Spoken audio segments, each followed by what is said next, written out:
One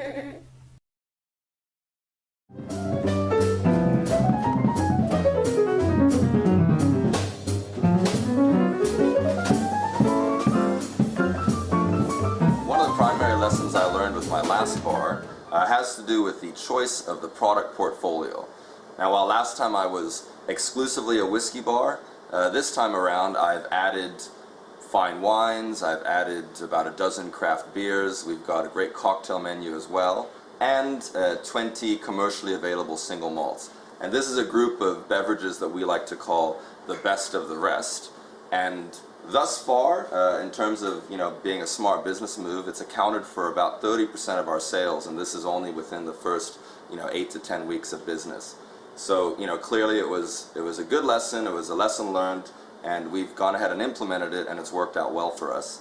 I've got a couple of beers here just next to me to give you an idea. I mean, we're obviously not compromising on our kind of non-commercial stance. Everything that we carry is drawn from microbreweries around the world. We have craft beers from Australia, from Japan, from Scotland, from the United States, and they may be a little unusual to a lot of people, but at least we cover most people's taste profiles. So if you like lager, we'll have that. If you like darker ales, we have that. If you like stout, we have that. But it'll be something interesting, and most likely a beer or an ale that you've never tried before.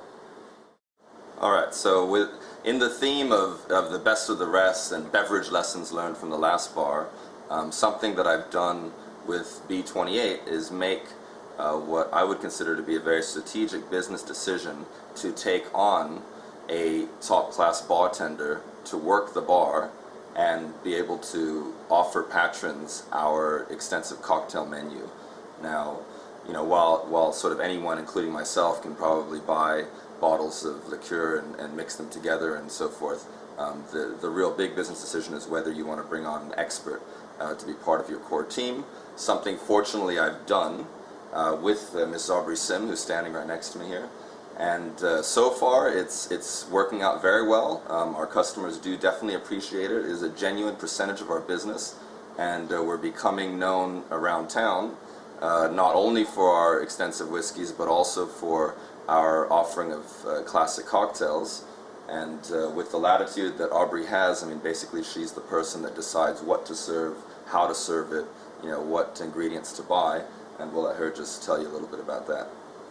Okay, what's great about working here is that Mike does not see alcohol as something you want to scrimp on, you want to save.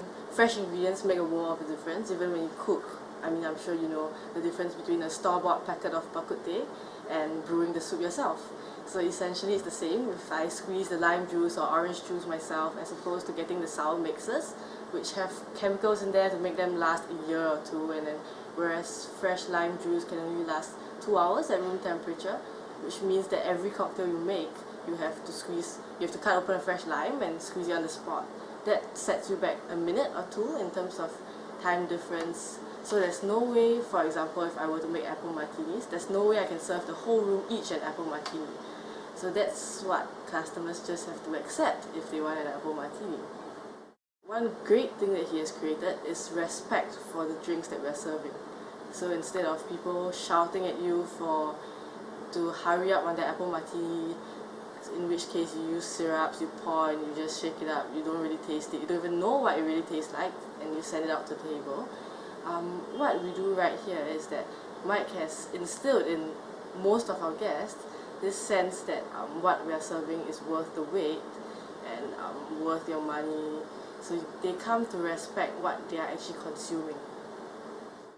Today we have Mr. Bruno here with us, and Bruno is my choice of wine expert. The reason, of course, I need a wine expert is because I'm not a wine expert, nor do I pretend to be. Now, the initial brief that I gave Bruno when we first met was that the wines would essentially have to sell themselves, and that's because I don't hire a sommelier, I'm not a sommelier, but when my customers do come in, all of whom for the most part are quite discerning and do kind of know their wines, I want them to be able to look at that wine list and have a bit of a wow experience. On the red, I'm a European, so my choice tends to go to Europe. So we went first on the Bordeaux side, so we have a very small selection Grand Cru classé from Bordeaux, like Château Montrose. You know, you have some second level wine like Réserve de la Comtesse, which are very well-known wine for even non-connoisseur of wines.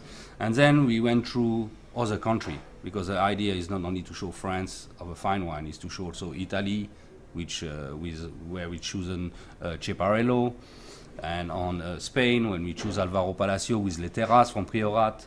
And then, as Mike is an American, we have choose one of the finest American wine, which is Opus One. Yep. And then we also went through the other part on the South Hemisphere, where we choose a selection of New Zealand wine with Pinot Noir from Central Otago.